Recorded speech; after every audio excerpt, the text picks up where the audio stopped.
Afinal, o Sasuke Hebi ele é mais poderoso do que o Sasuke Taka? Qual seria a versão mais poderosa do Sasuke antes da Quarta Guerra Ninja? O Sasuke Hebi ou o Sasuke Taka? Nesse vídeo você vai saber de uma vez por todas qual a versão do Sasuke é a mais poderosa, com fatos, feitos e lógica, obviamente. O Sasuke Hebi talvez seja a versão favorita dos fãs. Afinal, não vou julgar, né, um visual estiloso daquele ali. Porém, esse Sasuke ele é muito inteligente e muito versátil. Antes mesmo dele absorver os poderes do Orochimaru, ele derrotou um exército de 1000 homens sem eliminar nenhum deles e também sem suar. E ainda tem gente que acha que o Naruto no começo de Naruto Shippuden venceria esse Sasuke, né? Porém, depois ele literalmente subjuga o time 7, derrotando um capitão das forças especiais Zambu forte como Yamato com apenas um golpe. Sem contar que ele consegue inibir o chakra da Kurama dentro do próprio Naruto. Aquilo ali foi bizarro de farmação de aura, cara. E sendo sincero, ele só não eliminou o time 7 porque o Orochimaru não deixou. Seria muito conveniente e interessante por Orochimaru o Naruto vivo para lutar contra Akatsuki e ajudar a enfraquecer a organização, já que o Orochimaru não tinha recurso para fazer isso sozinho. Porém, logo depois do Sasuke absorver os poderes do Orochimaru, o Sasuke aumenta ainda mais o seu poder, conseguindo fazer as mesmas invocações que o Orochimaru fazia, jutsus parecidos também, principalmente de substituição, sem contar com o bônus da marca da maldição que aumenta 10 vezes no mínimo o seu poder.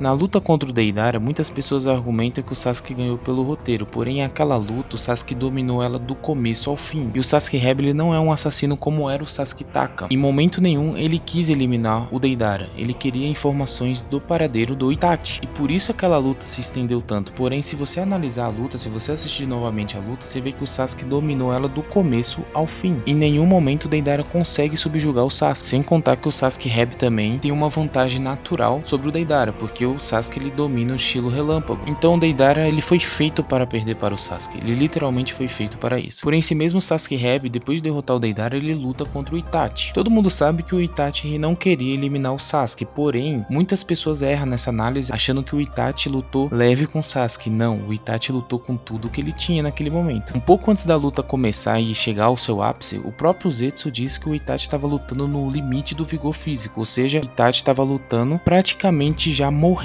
contra o Sasuke. E qual que era o objetivo do Itachi nessa luta? Fazer o Sasuke gastar todo o seu chakra, selar o Orochimaru e transferir o Mangekyo Sharingan para o Sasuke. Esse era o objetivo do Itachi. O Itachi não conseguiria cumprir seu objetivo lutando leve, porque ele teria que fazer o Sasuke gastar tudo com ele. Então o Sasuke Hebi tem feitos incríveis, como por exemplo sair do Tsukuyomi do Itachi, que é um genjutsu muito apelão, e resistir até o Amaterasu, algo que poucos ninjas conseguiram fazer em Naruto, né? Porém, um pouco antes do Itachi selar o Orochimaru, o Sasuke ele mostra um dos jutsus mais legais, na minha opinião, que é o Kirin, que além de ser um jutsu muito estiloso, é muito poderoso. E todo mundo sabe que se o Itachi não tivesse o Susanoo, se o Itachi não tivesse essa habilidade, ele seria eliminado pelo Kirin do Sasuke. Esse ataque é tão rápido que só deu tempo do Itachi ativar o Susanoo, nada mais. Mas agora, deixando o Sasuke Hebi um pouquinho de lado, vamos analisar o Sasuke Taka. É o Sasuke literalmente depois dos eventos que eu acabei de mencionar. Após descobrir a verdade sobre o Itachi e adquirir o Mangekyo Sharingan do mesmo, o Sasuke tem acesso ao Amaterasu. E a primeira vez que ele utiliza esse jutsu foi uma pré-programação que o Itachi fez quando os olhos do Sasuke entrassem em contato com o Obito. E aquilo com certeza quase eliminou o Obito. Se não fosse o Izanagi, o Obito teria ido de F rapidinho, indiretamente pelo Itachi, tá? Itachi é gênio demais. Porém, o Sasuke Taka logo depois recebe uma missão de atacar e capturar o Jinchuriki do Oito Caudas, o Killer Bee. Então, junto com o time Taka, eles atacam o Killer Bee e toma um cacete do Killer Bee que, rapaz, foi muito vergonhoso, hein? Porém, depois de atacar o Killer Bee e tomar aquela surra, que talvez foi a maior humilhação do Sasuke em toda a obra de Naruto, Sasuke decide atacar Konoha. Porém, o próprio Obito impede o Sasuke de fazer isso e o manda pra cúpula dos 5 Kages. E o doido vai lá tentar solar os Kages, né? Porém, o Sasuke ele performa muito melhor na cúpula dos 5 Kages. Ele consegue ativar Susanoo, ele consegue quase solar o Raikage, que inclusive eu posso fazer um vídeo sobre isso também se vocês quiserem. Porém, sendo sincero com vocês, o Sasuke performou legal contra o Raikage. Porém, contra os outros Kages, o Sasuke parecia meio desgastado e parecia não ter tanto recurso para lutar com eles. Por exemplo, a Mei encurralou o Sasuke, fez o Sasuke sofrer na mão dela. O próprio Onoki, se não fosse o próprio Obito, teria eliminado o Sasuke rapidamente, através do estilo poeira, que é muito apelão, né? Porém, depois de se recuperar dessa batalha, o Sasuke ele luta contra o Danzo. E ele demonstra mais uma vez um poder acima do que ele demonstrou na cúpula dos dos 5 Kages. Mesmo o Danzo lotado de Izanagi, lotado de Sharingan, o Sasuke consegue superá-lo com seu QI em batalha e através do Genjutsu. Em todo momento o Danzo se achava superior ao Sasuke, agia com arrogância, etc. Porém o Sasuke o superou e o eliminou da maneira mais épica possível, cara. Eu não sei vocês, mas aquela cena do Sasuke andando atrás do Danzo se rastejando lembra muito God of War, cara. Porém, qual é o mais poderoso, o Sasuke Heavy ou o Sasuke Taka? Hora da verdade. Bom, eu acho que é muito simples fazer essa análise porque fica claro, com feitos e com lógica, que o Sasuke Heavy ele é superior ao Sasuke Taka que lutou contra o Killer Bee. Afinal, o Sasuke Taka que lutou contra o Killer Bee não tinha domínio total do Mangekyo Sharingan. Ele fez um Amaterasu apenas uma vez e já quase desmaiou. Era óbvio que ele não tinha domínio daquele poder. Por isso que dá pra se dizer que sim, ele era mais fraco, porque ele perdeu as habilidades, as extensões de poder que o Orochimaru dava pra ele, né? E ganhou uma habilidade que, por mais que seja muito poderosa, ele não tinha domínio pleno dela. Porém, fica claro que o Sasuke, a partir da cúpula dos 5 Kages, dá um salto gigantesco no seu poder de luta, cara. Um pouco antes da luta contra os 5 Kages, o próprio Zetsu diz que acha que o Naruto está mais forte do que o Sasuke. Porém, antes do Sasuke demonstrar esse poder todo na cúpula dos 5 Kages, que na minha opinião dá um salto tão grande que supera o Naruto novamente. O Sasuke na cúpula dos 5 Kages conseguia utilizar o Susanoo, inclusive o Amaterasu juntamente do Susanoo. Foi assim que ele cortou a mão do Raikage, né? E na sua luta contra o Danzo ele fica mais poderoso ainda, ele consegue evoluir ainda mais o seu Susanoo e vencer um oponente muito complicado que era o Danzo naquele momento. Então fica claro que o Sasuke Taka no seu auge, com o domínio do Mangekyo Sharingan, ele supera sim e por muito o Sasuke Heavy. Na minha opinião, esse aumento de poder é tão grande que dá pra comparar sim esse Sasuke com o Mangekyo Sharingan dominado com o próprio Naruto MK1, que conseguiu sim acompanhar o Raikage, porém o Sasuke quase eliminou o próprio Raikage. Obviamente a gente não teve uma luta entre Naruto MK1 e Raikage, porém enquanto o Naruto o acompanhou, o Sasuke quase eliminou. Vocês conseguem entender o quão poderoso é esse Sasuke? Talvez o Sasuke, não importa a versão, seja um dos personagens mais subestimados da obra. Ele sempre apresenta feitos, sempre apresenta evolução constante, porém boa parte dos fãs acaba ignorando isso só porque não gosta do personagem. Mas então, se você chegou até aqui, você acabou gostando do vídeo, né? Se inscreva no canal se não for inscrito, deixe o seu like que é muito importante. Tem uma playlist aí no meu canal cheio de vídeo, de batalhas, etc. Tenho certeza que você vai curtir e comenta a sua opinião aí, obviamente, tá bom? E obviamente me diz se você concorda comigo. Mas é isso, valeu, falou, abraço, fui!